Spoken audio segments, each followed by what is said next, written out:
नमस्ते प्यारे बच्चों। स्वागत है आप सबका फिर से एक नई क्लास के अंदर।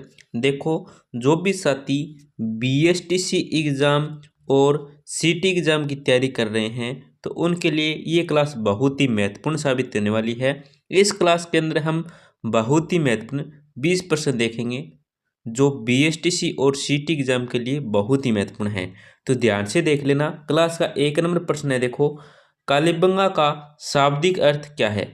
बच्चों, साथ साथ में आपको क्या है, प्रत्येक प्रश्न का उत्तर कमेंट में भी बताना है जिससे आपके याद रह सके। तो देखो, क्लास का 1 नंबर प्रश्न क्या पूछा गया है कि कालीबंगा का शाब्दिक अर्थ क्या है। जो कालीबंगा का शाब्दिक अर्थ है ना, ये क्या है? ऑप्शन में देखो, जूता हुआ खेत, बी देखो काला पत्थर, सी देखो काली चूड़ियाँ, और डी है इनमें से कोई नहीं। तो यहाँ पे जो आपका सही उत्तर होगा वो होगा ऑप्शन नंबर सी। क्या है? ऑप्शन नंबर सी आपका सही उत्तर हो जाएगा, काली चूड़ियाँ। कालीबंगा का जो शाब्दिक अर्थ है ना वो है काली चूड़ियाँ। तो ऑप्शन नंबर सी आपका सही उत्तर हो जाएगा। बहुत ही महत्वपूर्ण प्रश्न है। आपका अगला प्रश्न क्या है? देखो, 2 नंबर प्रश्न आपका, जाम्बोजी की प्रमुख कार्यस्थली कहाँ रही? दोस्तों, जाम्बोजी की जो प्रमुख कार्यस्थली रही थी ना, ये कहाँ रही थी? तो देखो, समरा स्थल है, मुकाम तालवा है, पिप्पासर है और जाम्बा है। तो यहाँ पे जो आपका सही उत्तर होगा वो होगा ऑप्शन नंबर ए। क्या है? ऑप्शन नंबर ए आपका सही उत्तर हो जाएगा। जाम्बोजी की प्रमुख कार्यस्थली कहाँ पे है? तो वो है समराथल। तो ऑप्शन नंबर ए क्या आपका सही उत्तर हो जाएगा। आपका अगला प्रश्न क्या है? देखो, बाड़मेर जिले में अच्छी किस्म के लिग्नाइट के निक्षेप कहाँ मिले हैं? देखो दोस्तों, जो बाड़मेर जिले में अच्छी किस्म के लिग्नाइट के जो निक्षेप मिले हैं वो कहाँ पे मिले हैं? तो देखो, पलाना में, कपूरडी में, वृक्षेश्वर में या मेड़ता में। तो यहाँ पे जो आपका सही उत्तर होगा ना वो होगा ऑप्शन नंबर बी। क्या है? ऑप्शन नंबर बी आपका सही उत्तर होगा, कपूरडी में मिले हैं। आपका अगला प्रश्न क्या है? देखो, 4 नंबर प्रश्न है, बहुत ही महत्वपूर्ण प्रश्न है। मत्स्य संघ का उद्घाटन कहाँ किया गया? दोस्तों, मत्स्य संघ है, इसका जो उद्घाटन किया गया था ना, ये कहाँ पे किया गया था? तो देखो, ऑप्शन में धौलपुर के किले में, भरतपुर के किले में, अलवर के किले में या करौली के किले में। तो यहाँ पे जो आपका सही उत्तर होगा वो होगा option number B. Option number B आपका सही उत्तर हो जाएगा, भरतपुर के किले में। क्या दोस्तों? भरतपुर के किले में। ऑप्शन नंबर बी आपका सही उत्तर हो जाएगा। आपका अगला प्रश्न है। देखो, किस चौहान शासक ने अजमेर में संस्कृत कथाभरण पाठशाला का निर्माण करवाया था? दोस्तों, कौन सा चौहान शासक था? आपको बताना है कि कौन सा चौहान शासक था जिसने क्या है, अजमेर के अंदर संस्कृत कंठाभरण पाठशाला क्या है निर्माण करवाया था। ऑप्शन में देखो, अजयराज है, अर्णोराज है, विग्रहराज चतुर्थ है, विशलदेव है और क्या है, पृथ्वीराज चौहान तृतीय है। तो यहाँ पे जो आपका सही उत्तर होगा ना वो क्या हो जाएगा? ऑप्शन नंबर सी हो जाएगा। ऑप्शन नंबर सी क्या आपका सही उत्तर हो जाएगा, विग्रहराज चतुर्थ विशलदेव है। ऑप्शन नंबर सी क्या आपका सही उत्तर हो जाएगा। आपका अगला प्रश्न क्या है? देखो, वेर का किला किसने बनाया? दोस्तों, जो वेर का किला है ना, ये किसने बनाया था? तो देखो, चुंडामन है, वदन सिंह है, सूरजमल है और जवाहर सिंह है। तो यहाँ पे जो आपका सही उत्तर होगा ना वो होगा option number B. Option number B आपका सही उत्तर हो जाएगा। देखो दोस्तों, वेर का किला ये किसने बनाया था? ये बनाया था बदन सिंह ने। किसने? बदन सिंह ने। तो ऑप्शन नंबर बी है ना, ये क्या आपका सही उत्तर हो जाएगा। क्या किसने बनाया था? बदन सिंह ने। आपका अगला प्रश्न क्या है? देखो, कर्नल जेम्स टोड ने किस युद्ध को मेवाड़ का मैराथन कहा था? दोस्तों, कर्नल जेम्स टोड ने किस युद्ध को मेवाड़ का क्या कहा था? मैराथन कहा था। तो देखो दोस्तों, कौन सा युद्ध है जिसको कर्नल जेम्स टोड ने मेवाड़ का मैराथन कहा था? तो देखो, हल्दी घाटी का युद्ध है, दिवेर का युद्ध है, खानवा का युद्ध है, खतौली का युद्ध है। तो यहाँ पे जो आपका सूत्र होगा वो होगा option number B. Option number B आपका सूत्र हो जाएगा। जो दिवेर का युद्ध है ना, इसको दोस्तों मेवाड़ का मैराथन कहा था कर्नल जेम्स टोड ने। किसने? कर्नल जेम्स टोड ने कहा था। किसने कहा था? कर्नल जेम्स टोड ने मेवाड़ का मैराथन कहा था। ये आपको याद रखना है। आपका अगला प्रश्न क्या है? देखो, प्राचीन मत्स्य जनपद की राजधानी थी। दोस्तों, प्राचीन मत्स्य जनपद है, इसकी जो राजधानी थी ना वो कौन थी? मतलब भरतपुर थी, विराटनगर थी, नगरी थी या मेवात थी? तो यहाँ पे जो आपका सही उत्तर होगा वो होगा option number B. Option number B आपका सही उत्तर होगा, क्या थी? विराटनगर थी। क्या थी? विराटनगर थी। ऑप्शन नंबर बी आपका सही उत्तर हो जाएगा। आपका अगला प्रश्न क्या है? देखो, किस दुर्ग का सबसे ऊंचा बाग मीरा साहब की दरगाह कहलाता है? दोस्तों, किस दुर्ग का सबसे ऊंचा बाग क्या है? मीरा साहब की दरगाह कहलाता है। तो देखो, रणथंभौर दुर्ग सवाईमाधोपुर दुर्ग का सबसे ऊंचा बाग है, या तारागढ़ दुर्ग अजमेर का सबसे ऊंचा बाग मीरा साहब की दरगाह कहलाता है, या तारागढ़ दुर्ग बूंदी का कहलाता है, या जूनागढ़ दुर्ग बीकानेर का कहलाता है? तो यहाँ पे जो आपका सूत्र होगा ना वो होगा ऑप्शन नंबर बी। क्या है? ऑप्शन नंबर बी है ना, तारागढ़ दुर्ग अजमेर। इसका दुर्ग का जो सबसे ऊंचा बाग है ना, क्या है? सबसे जो ऊंचा बाग है ना, ये क्या कहलाता है? ये कहलाता है मीरा साहब की दरगाह। क्या? मीरा साहब की दरगाह कहलाता है। ऑप्शन नंबर बी है ना, ये आपका सही उत्तर हो जाएगा। ये आपको याद रखना है, बहुत ही महत्वपूर्ण प्रश्न है। आपका अगला प्रश्न क्या देखो, गंगा जल में समाधि लेने वाला गुर्जर प्रतिहार शासक था? देखो दोस्तों, गंगा जल में क्या लेने वाला? समाधि लेने वाला।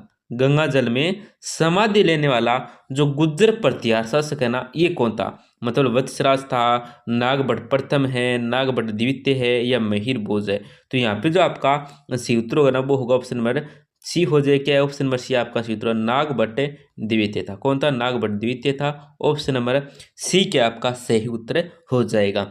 आपका अगला प्रश्न क्या देखो, राजस्थान स्पिनिंग एंड विंग मिल कहाँ स्थापित की गई है? दोस्तों, राजस्थान स्पिनिंग एंड विविंग जो मिल है ना, ये कहाँ स्थापित की गई है? देखो, अजमेर में, ब्यावर में, भीलवाड़ा में, भिवाड़ी में। तो यहाँ पे जो आपका सही उत्तर होगा वो होगा option number C. Option number C आपका सही उत्तर होगा भीलवाड़ा में। कहाँ पे दोस्तों? भीलवाड़ा में। ऑप्शन नंबर सी क्या आपका सही उत्तर हो जाएगा?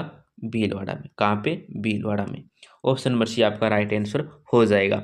आपका अगला प्रश्न क्या देखो, निम्नलिखित में से किसे उत्तर भारत का मैनचेस्टर कहते हैं? दोस्तों, निम्नलिखित में से आपको बताना है कि उत्तर भारत का जो मैनचेस्टर कहते हैं ये किसको कहते हैं? तो मुंबई को, कानपुर को, अहमदाबाद को, या कोयम्बटूर को? तो यहाँ पे जो आपका सही उत्तर होगा ना वो क्या हो जाएगा? ऑप्शन नंबर बी हो जाएगा। क्या है? ऑप्शन नंबर बी है ना, ये आपका सूत्र हो जाएगा कानपुर को। किसको? कानपुर को कहते हैं उत्तर भारत का मैनचेस्टर। ये आपको याद रखना है। आपका अगला प्रश्न क्या देखो, संगा और बाबर के मध्य खानवा का युद्ध किस तिथि को लड़ा गया था? देखो दोस्तों, संगा और बाबर के मध्य 13 नंबर प्रश्न है, बहुत ही महत्वपूर्ण प्रश्न है। संगा और बाबर के मध्य जो खानवा का युद्ध लड़ा गया था ना, ये किस तारीखों की तिथि को लड़ा गया था? ये आपको बताना है। देखो, 17 मार्च 1527 से 15 मार्च 1527 से 17 मार्च 1526 और 10 फरवरी 1527। तो यहाँ पे जो आपका सही उत्तर होगा वो होगा option number A. Option number A आपका सूत्र हो जाएगा 17 मार्च 1527 को लड़ा गया था। ये आपको याद रखना है।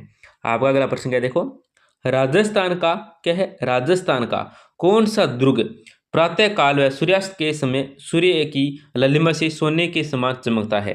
देखो दोस्तों, बहुत ही महत्वपूर्ण है। मतलब ये सूर्य है, यहाँ पे ये एक दुर्ग है। मतलब जब प्रातः काल और सूर्यास्त के समय जब सूर्य की जो लालिमा होती है इसे क्या सोने के समान चमकता है, तो वो दुर्ग है ना वो कौन सा दुर्ग है? मतलब जो दुर्ग है ना वो कौन सा दुर्ग है जो सूर्य के लालिमा के समान चमकता है? तो देखो, सोनारगढ़ है, कोमलगढ़ है, चित्तौड़गढ़ है, जयगढ़ है। तो यहाँ पे जो आपका सही उत्तर होगा वो होगा ऑप्शन नंबर ए, सोनारगढ़ है। कौन सा? सोनारगढ़ है।